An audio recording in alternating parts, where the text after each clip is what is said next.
पाठ 11 क्रिया और काल। Verb and tense. 1. क्रिया वर्ब। निम्नलिखित वाक्यों को ध्यान से पढ़िए। खरगोश गाजर खा रहा है। शेर सो रहा है। तारे चमक रहे हैं। ऊपर लिखे वाक्यों में खा रहा है, सो रहा है, चमक रहे हैं आदि पदों से कुछ करने या होने का बोध हो रहा है। ये क्रिया शब्द हैं। क्रिया शब्द का अर्थ है करना। हम कह सकते हैं कि जिन शब्दों से किसी कार्य के होने या करने का बोध हो उन्हें क्रिया कहते हैं। धातु। क्रिया के मूल रूप को धातु कहते हैं, जैसे पढ़, खेल, जा, खा, देख, सुन, बैठ, गा आदि। धातु में ना प्रत्यय जोड़ने से क्रिया का सामान्य रूप बनाया जाता है, जैसे पढ़ जमा ना बराबर पढ़ना, खा जमा ना बराबर खाना, बैठ जमा ना बराबर बैठना, खेल जमा ना बराबर खेलना, देख जमा ना बराबर देखना, गा जमा ना बराबर गाना, जा जमा ना बराबर जाना, सुन जमा ना बराबर सुनना, नाच जमा ना बराबर नाचना। क्रिया के भेद। कर्म के आधार पर क्रिया के दो भेद हैं। 1. अकर्मक क्रिया। 2. सकर्मक क्रिया। 1. अकर्मक क्रिया। हिरन दौड़ता है। कुत्ता खेलता है। का मोहन दौड़ता है। खा सीता नाचती है। ग यतीन खेलता है। घ माताजी हंसती हैं। ऊपर लिखित वाक्यों में दौड़ता है, नाचती है, खेलता है, हंसती है क्रियापदों के साथ कर्म नहीं है। क्रिया का फल अथवा प्रभाव कर्ता पर पड़ता है। ये सभी क्रियाएं अकर्मक हैं। यहाँ कर्म की अपेक्षा नहीं होती। अतः हम कह सकते हैं कि जिस क्रिया का फल कर्ता पर पड़ता है उसे अकर्मक क्रिया कहते हैं। कुछ अकर्मक क्रियाएं हैं दौड़ना, बैठना, ठहरना, सोना, रोना, जागना, हंसना, घटना, अकड़ना, उगना, मरना, उछलना, डरना, जीना, बरसना, खेलना। 2. सकर्मक क्रिया। गाय घास खाती है। माली पौधों में खाद डालता है। का नेहा खाना खाती है। ख यतीन स्कूल जाता है। गा श्री कृष्ण ने कंस को मारा। घ मैं निबंध लिखता हूं। इन वाक्यों में खाती है, डालता है, खाती है, जाता है, मारा, लिखता हूं क्रियाओं का फल क्रमशः गाय, माली, खाद, नेहा, यतीन, श्री कृष्ण पर न पढ़कर घास, खाद, खाना, स्कूल, कंस तथा निबंध पर पड़ रहा है। खाना, स्कूल, कंस और निबंध कर्म हैं। ये सभी सकर्मक क्रियाएं हैं।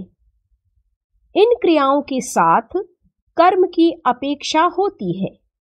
अतः हम कह सकते हैं कि जिन क्रियाओं का फल कर्ता को छोड़कर कर्म पर पड़े वे सकर्मक क्रियाएं कहलाती हैं। सकर्मक क्रिया के भेद। बालक फल खाता है।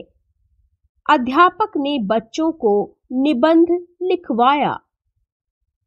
ऊपर लिखे पहले वाक्य में एक कर्म है फल और दूसरे वाक्य में दो कर्म हैं बच्चों और निबंध। कर्म के आधार पर सकर्मक क्रिया के दो भेद किए जाते हैं।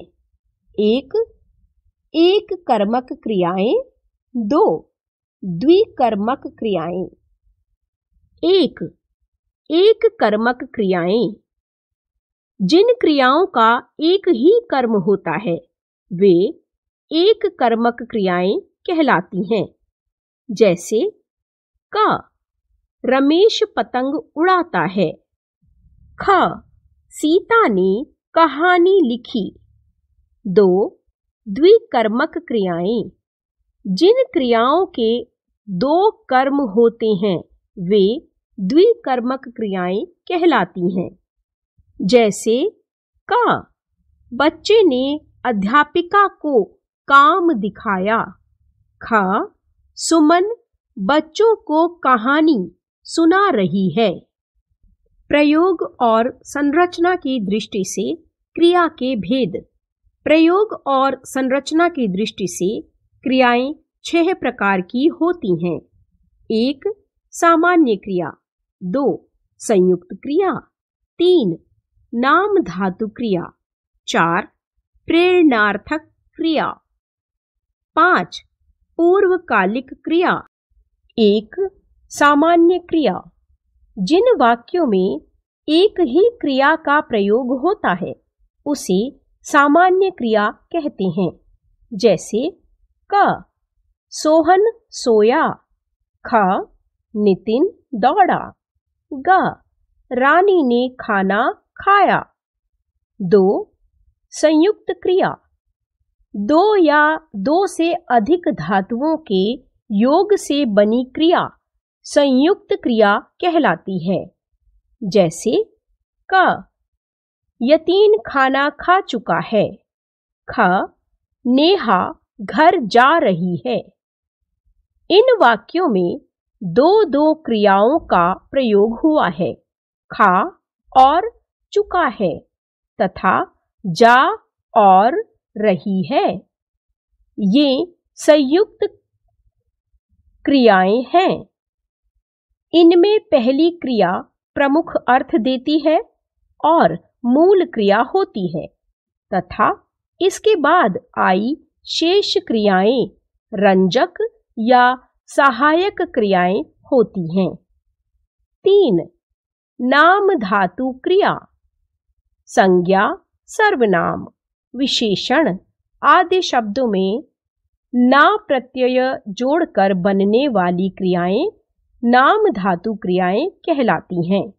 जैसे संज्ञा से बात बतियाना, शर्म शर्माना, रंग रंगना, लज्जा लजाना, फिल्म फिल्माना, टक्कर टकराना। सर्वनाम से अपना अपनाना, विशेषण से गरम गरमाना। 4 प्रेरणार्थक क्रिया। जब कर्ता स्वयं कार्य न करके किसी अन्य को कार्य करने के लिए प्रेरित करता है वहां प्रेरणार्थक क्रिया होती है। जैसे क मां बच्चों को खाना खिलाती है। ख ठेकेदार मजदूरों से मकान बनवाता है। ग मालिक धोबी से कपड़े धुलवाता है। प्रेरणार्थक क्रिया के 2 रूप हैं। क प्रथम प्रेरणार्थक। जब कर्ता स्वयं को कार्य की प्रेरणा देता है। जैसे मां बच्चे को दूध पिलाती है। ख द्वितीय प्रेरणार्थक। जब कर्ता किसी दूसरे को कार्य करने की प्रेरणा देता है तो द्वितीय प्रेरणार्थक क्रिया होती है। जैसे माँ आया से बच्चे को दूध पिलवाती है। क्रिया में आना और वाना प्रत्यय लगाकर क्रिया का क्रमशः प्रथम प्रेरणार्थक तथा द्वितीय प्रेरणार्थक रूप बनता है। जैसे करना, कराना, करवाना, देना, दिलाना, दिलवाना, बनना, बनाना, बनवाना, खाना, खिलाना, खिलवाना। 5. पूर्वकालिक क्रिया। किसी क्रिया से पूर्व यदि कोई अन्य क्रिया हो चुकी होती है तो वह पूर्वकालिक क्रिया कहलाती है। जैसे क मोहन अभी सोकर उठा है। ख यतीन खाना खाकर स्कूल गया। पूर्वकालिक क्रिया बनाने के लिए धातु में कर या करके लगाया जाता है। हमने सीखा जिस शब्द से किसी कार्य के करने का, होने का बोध हो उसे क्रिया कहते हैं। क्रियाओं के मूल रूप को धातु कहते हैं। कर्म के आधार पर क्रिया के 2 भेद हैं, अकर्मक, सकर्मक। सकर्मक क्रिया 2 प्रकार की होती है, एक कर्मक, द्विकर्मक। प्रयोग के आधार पर क्रिया के 5 भेद हैं, सामान्य क्रिया, संयुक्त क्रिया, नाम धातु क्रिया, प्रेरणार्थक क्रिया, पूर्वकालिक क्रिया। काल, टेंस। निम्नलिखित वाक्यों को ध्यान से पढ़िए। राम ने रावण का वध किया था। पिछले सप्ताह हम मेले गए थे। हम स्कूल जा रहे हैं। मैं रोटी खाता हूँ। हम रेलगाड़ी से शिमला जाएंगे। हम लाल किला देखने जाएंगे। इन वाक्यों में वध किया था, गए थे, जा रहे हैं, खाता हूँ, जाएंगे तथा देखने जाएंगे क्रियाएं अलग अलग समय का बोध करा रही हैं। वध किया था तथा गए थे क्रियापदों से कार्य के पूरा होने का बोध होता है। जा रहे हैं तथा खाता हूँ क्रियापदों से बोध होता है कि कार्य अभी भी हो रहा है। जाएंगे तथा देखने जाएंगे क्रियापदों से बोध होता है कि कार्य अभी हुआ नहीं है, आने वाले समय में होगा। अतः हम कह सकते हैं कि क्रिया के वे रूप जिनसे कार्य के होने के समय का बोध होता है उन्हें काल कहते हैं। काल के भेद। क्रिया के निम्नलिखित 3 काल होते हैं। काल, भूतकाल, वर्तमान काल, भविष्यत काल। 1. भूतकाल। क्रिया के जिस रूप से बीते हुए समय में क्रिया का करना या होना प्रकट हो वह भूतकाल कहलाता है। क यतीन ने निबंध याद किया था। ख मोहन ने कहानी सुनी थी।